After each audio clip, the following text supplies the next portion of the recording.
Sylvia Van Meerten has been speaking about the hidden curriculum since 2010. She says the term hidden curriculum refers to all of the unspoken expectations in a specific place or in a group of people. Humans are complicated behavioral beings, and we use our behavior to communicate with and evaluate each other. We somehow know that we can behave differently in different places, such as a library or a party or a church. We know without being taught that we can make loud jokes and give big bear hugs at a party. But if we try that at a library, we get shushed or frowned at. We can often tell who we will be friends with just by watching them. Why does this matter?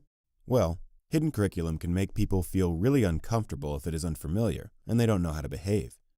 If people are using a different set of unspoken rules than we are, it is all too easy to misjudge them. Many aspects of the hidden curriculum are sourced in demographic identity, like class and race. Other aspects can be age-based or location-based.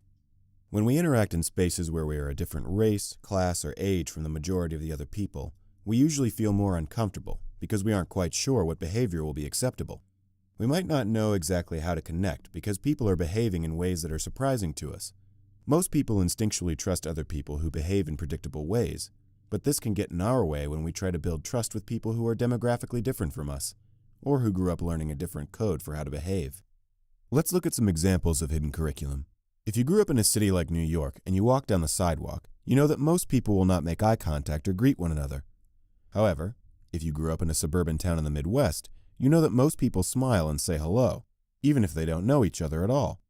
If you go to New York on a trip, nobody tells you when you arrive at the airport that you should walk fast and greet nobody except your actual friends. It's hidden curriculum. If you go to an ICP or a Beyoncé concert, or if you go see the Rocky Horror Picture Show, or if you attend a summer camp, you know that there are clear ways that people behave and don't behave. At most summer camps, for example, the staff usually act over the top happy and goofy. If someone is attending a camp for the first time, as a camper or a staff member, they might not instinctually see this behavior as welcoming or trustworthy or comfortable. If you frequently go to regattas or golf tournaments, then you know what to expect. You know how to dress and what to pack and how to translate the behavior of others at those events. Every culture and subculture has hidden curriculum that is mysterious to people who aren't familiar with it. To make things even more complicated, each person has some of their own personal hidden curriculum. Some of us feel comfortable at a big sit-down family dinner at a table, and we know how to ask for the potatoes or the chicken. Others of us feel comfortable at a big family dinner where everyone fills a plate and sits on couches and chairs and watches the game together.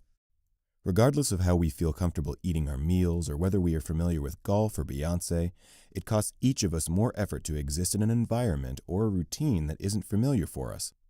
When we try to diversify our schools, camps, workplaces, or friend groups, the people who join us in our comfort zone won't necessarily feel comfortable right away because they might not understand the hidden curriculum. The hidden curriculum can actually prevent people from behaving how we expect, simply because they don't know what to do. And we don't know how to explain our subculture in a workplace or in a friend group. Most of us have very little practice talking about the hidden curriculum or even noticing what it is. When we pay closer attention to the unspoken rules in our lives, we can illuminate the hidden curriculum and do a better job explaining our standards. This can increase the diversity in our workplaces and make more people feel comfortable near us personally.